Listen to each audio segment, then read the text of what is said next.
Okay. Mike Memling, I've not seen you in the briefing room yet, so welcome to the briefing room in the Biden-Harris administration. I am glad I found my way back. Yes. To follow up on the issue of guns, by some measures, this is at least the third mass shooting of this president's young administration. He's described this as an epidemic, gun violence in this country. And we've seen, in terms of the response to COVID-19, what an all-of-government response from this administration looks like to a pandemic. Why not the same level of response to this ongoing issue of gun violence, the appointing of a senior czar, for instance, beyond just the efforts that are being made on legislation? Well, first let me say, or reiterate, as you said, and the president has said, he believes gun violence is an epidemic. It's a public health crisis. It's destroying communities across the country.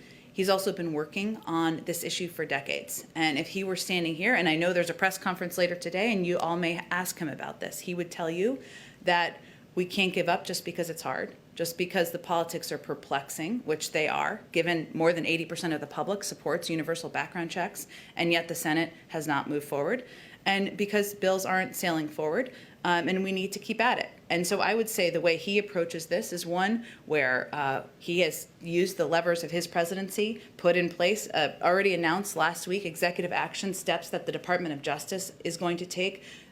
We will continue to review additional options. Those are steps he can take. In order to put permanent changes in place, in order to put permanent gun safety measures in place, that is going to require Congress acting. States can also take action. We've seen red flags laws put in place in 19 states across the country. More states than that have universal background checks. He also believes that working with advocates, many of whom he invited here last week to have those discussions, encourage them, lift up their efforts, is part of how we can move things forward. I will tell you that this is a priority to him. It's a priority to the vice president. It's a priority to Susan Rice, who's leading the Domestic Policy Council, to Bruce Reed, who's a deputy chief of staff, to Ron Klain, who's the chief of staff and is from Indianapolis. And this is a constant discussion and issue around this White House. So it's not going to require a czar. It is ultimately a priority to the president of the United States, which is the most important factor. On legislation, just a few weeks ago, I asked the president if he was going to be making phone calls to Republicans, in particular in the Senate, to try to advance the background check legislation there. He said he would be willing to. I know the jobs bill has been the priority. Is there more you can say about the kind of outreach he's been doing on background checks specifically? Well, I don't have any calls to read out specifically, but I can tell you that in his conversations, and he has been talking with Republicans about a range of issues, but there are a lot of topics that certainly come up. And, he believes that, you mentioned the third mass shooting. It's actually the third mass shooting in Indianapolis this year, just to give you all a sense.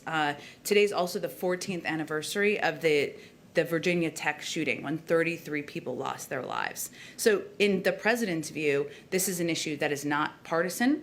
It should not be political, despite the efforts of the NRA over time. This is an issue that Democrats, Republicans, independents across the country believe universal background checks should happen, and that certainly is the message that he will continue to send publicly and privately in conversations. On Russia.